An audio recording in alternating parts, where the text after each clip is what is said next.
Hey, this is Darren, head of remote at GitLab, and today I'm joined by Will, the founder and co-CEO at Arbolus. So I'm going to throw it over to him. We're going to talk all things remote. So Will, feel free to give folks an introduction of your platform and fire away with your first question.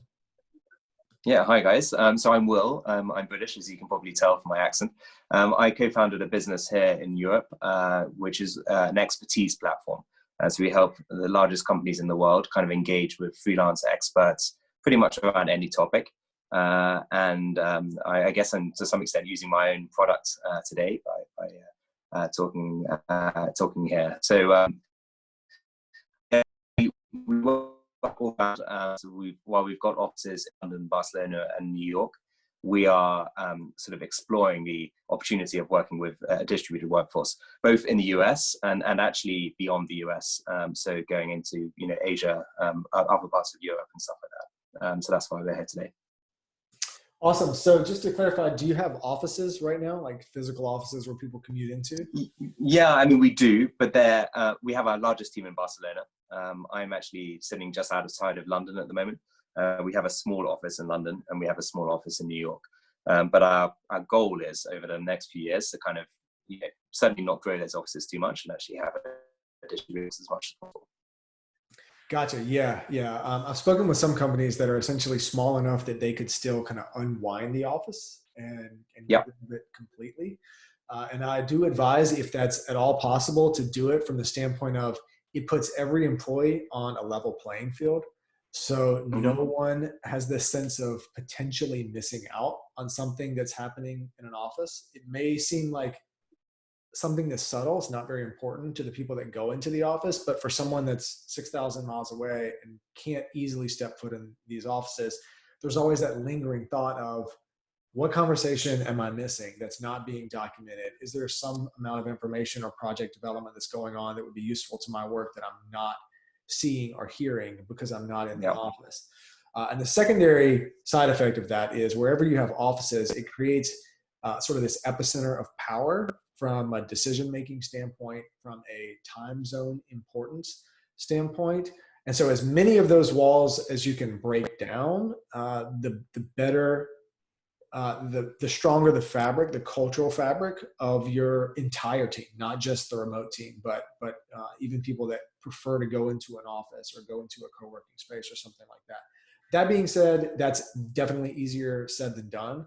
But I think you're still at a small enough scale where you could implement remote first practices at this point, even with those offices. And you'll have to be intentional about it, but you can make it work. So I'm eager to hear what specific questions you have on that. I've worked in hybrid remote settings. GitLab is an all remote setting.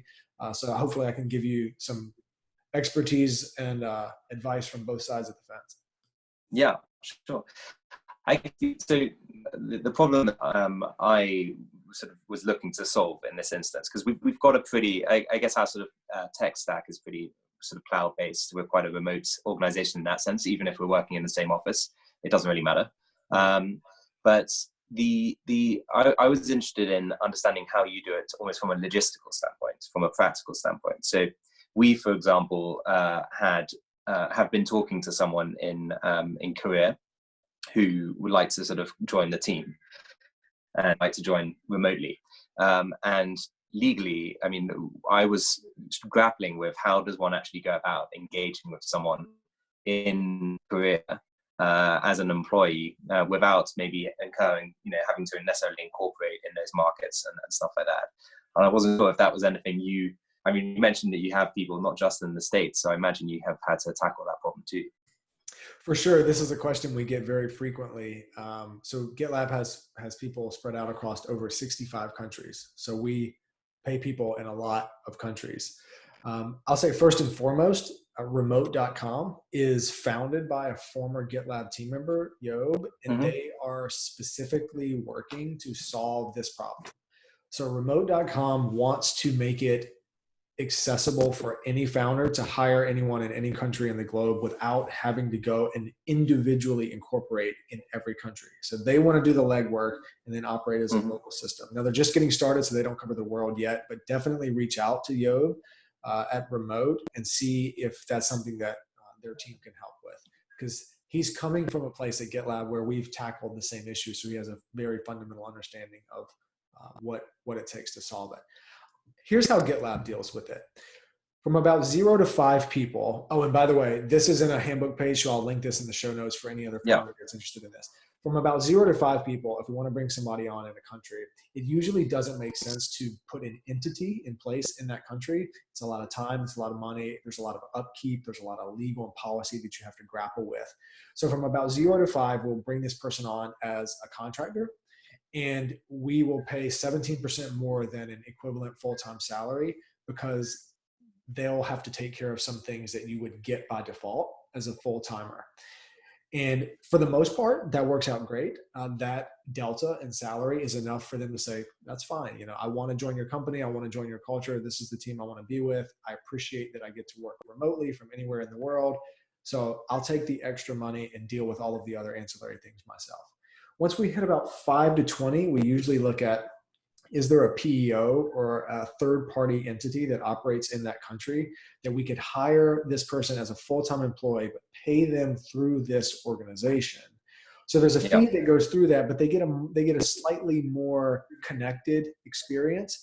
But I'll caution you, you have to really watch out for these and vet them thoroughly, because a lot of these PEOs will say they function in a country, but then behind the scenes, essentially, they'll just get another contractor, and the process can kind of break down, and you don't want a negative user experience from a payment perspective, a reimbursement perspective, and all of that.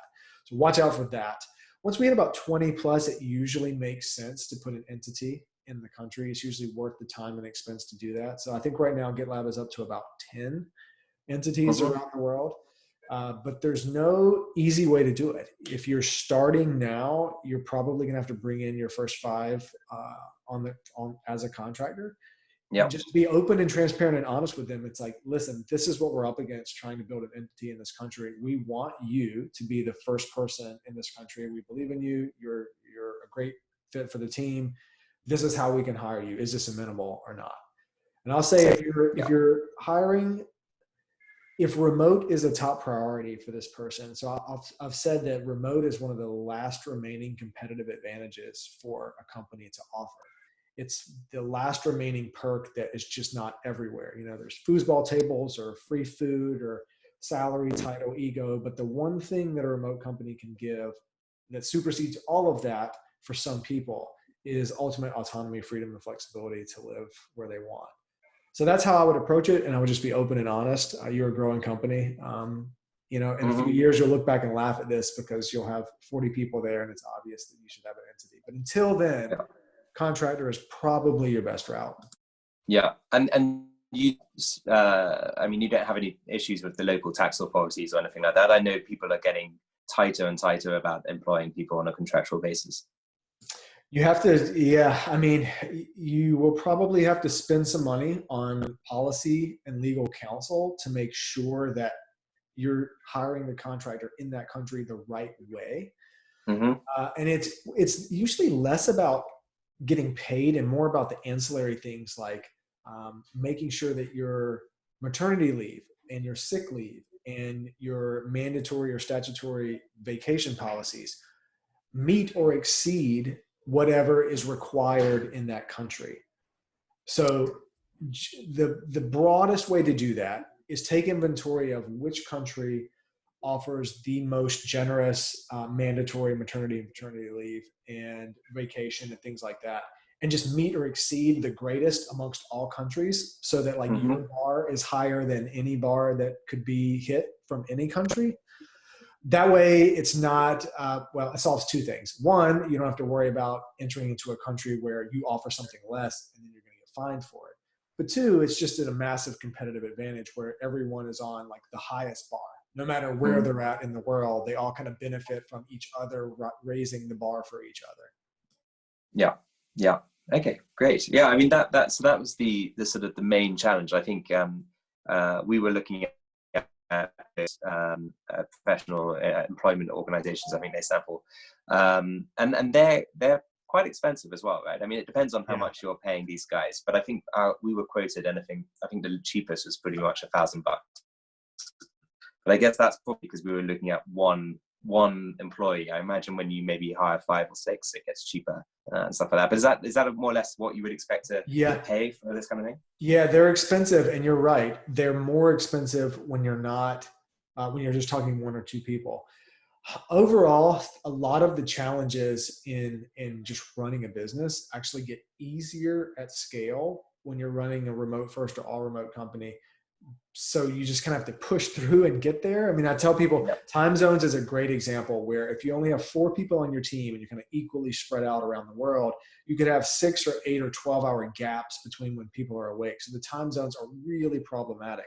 But when you hit 1,000 people, you've probably hired so many people in time zones around the world that it's much easier. The handover is much easier, and it actually gets better at scale compared to a co-located space where if you hire everyone on at the same time zone, you have 1,000 people in the exact same time zone. Well, now you have 0 coverage for the rest of the world, for the rest of the time. Yeah.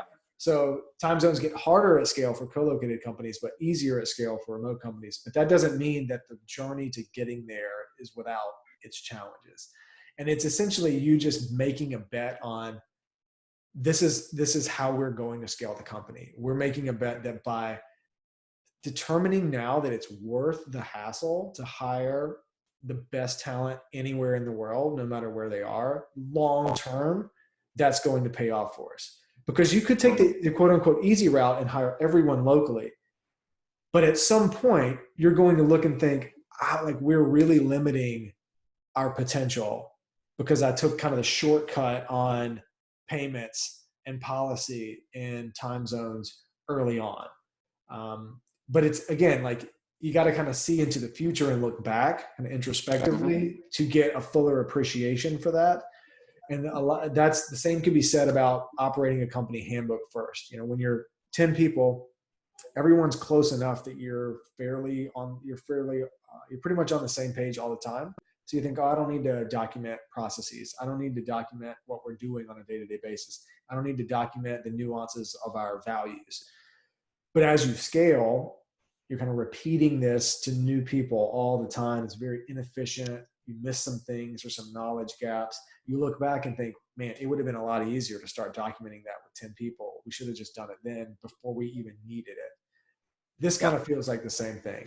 And it's going to be different for every founder. For some founders, it's just not going to make sense. If you want to stay a certain size, or your customers are very specifically in a certain region and you have no intentions to grow beyond that, then it might not make sense. It's not for everybody, but if you intend to scale globally from a customer base or from a talent base, yeah, it's like you're going to pay a stiffer penalty up front, and then you'll get the economies of scale as you grow. Yeah, cool. And the reasons to do it, I'm sure you've done similar conversations on this and probably written lots of stuff about it, but the reasons to do this, it's not a cost-based thing, right? I mean, I get the sense, the more I look into it, this is not necessarily going to save us money because people are not commuting, and all that kind of stuff. But what it will do is get us better or more engaged or maybe more loyal or happier or what have you, and ultimately productive people. Yes. And that's the main right. I'll say one thing, like you're looking at it from the perspective of you have a few offices already, but if you were to unwind that altogether and you delete all office costs, you definitely start to see some savings. The other thing you get from that is you de-risk the business from epicenters of the world. So if you have a certain region, I mean, Brexit's a great example. Like who could have saw that coming? So anyone that's like based in London is like, well, I got to deal with this. But if you had a fully remote company that was never based there, you don't have to deal with that.